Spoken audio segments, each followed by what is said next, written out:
Bonjour madame. C'est moi, Sergio. Premièrement, désolé parce que je ne pouvais pas enregistrer les vidéos chez moi parce que je n'avais de, rien avec lequel les filmer.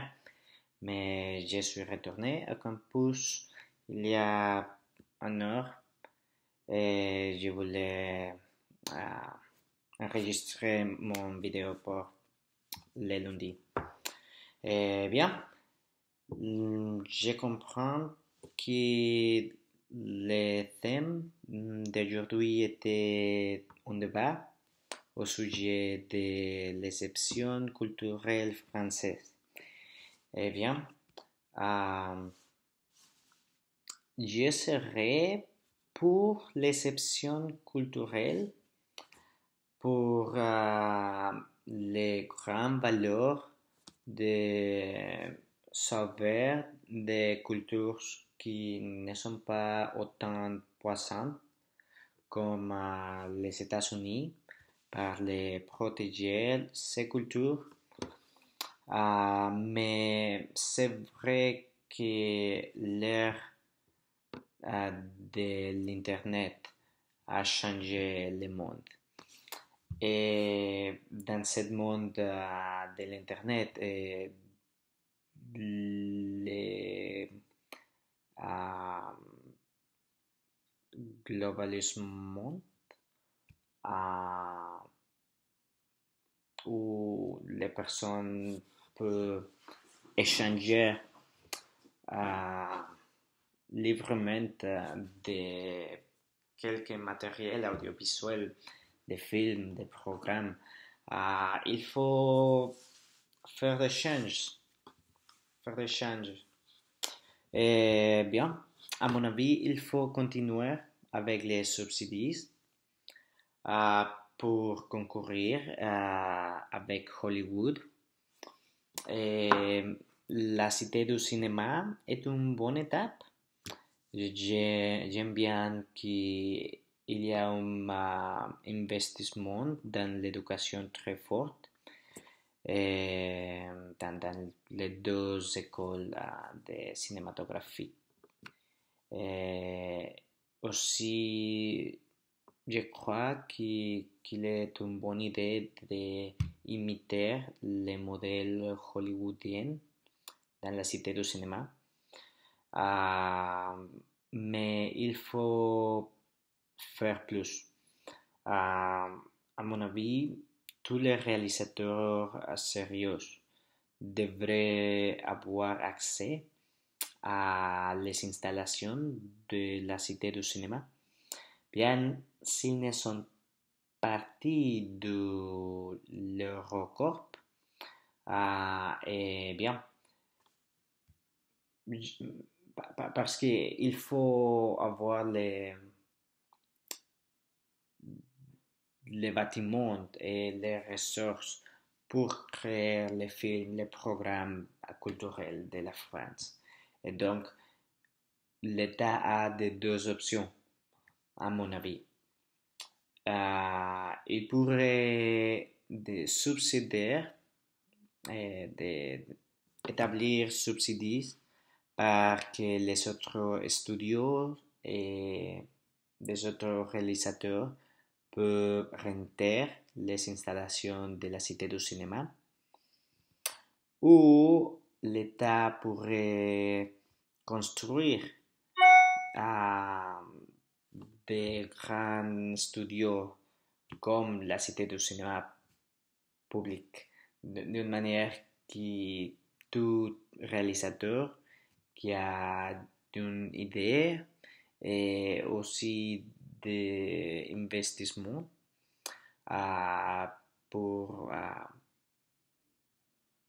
aider à payer les, les projets euh, pour, pour qu'ils peuvent réaliser, réaliser les films, les programmes. D'accord? Mais Le problème n'est pas seulement les bâtiments et les ressources, mais aussi les règles de cet système de subsidies français doit changer aussi. Parce que aujourd'hui, ils empêchent d'une manière la compétition de ces films dans le monde entier. Et il faut changer les règles d'une manière qu'ils euh, peuvent aider, les aider à concourir avec Hollywood et les autres films du monde.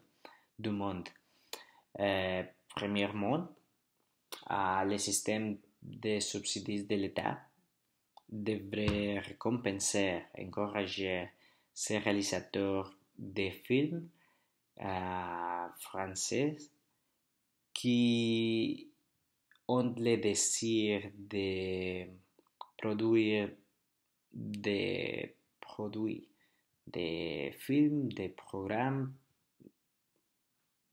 aucun, quelques projets qui sera présenté au-delà de la France.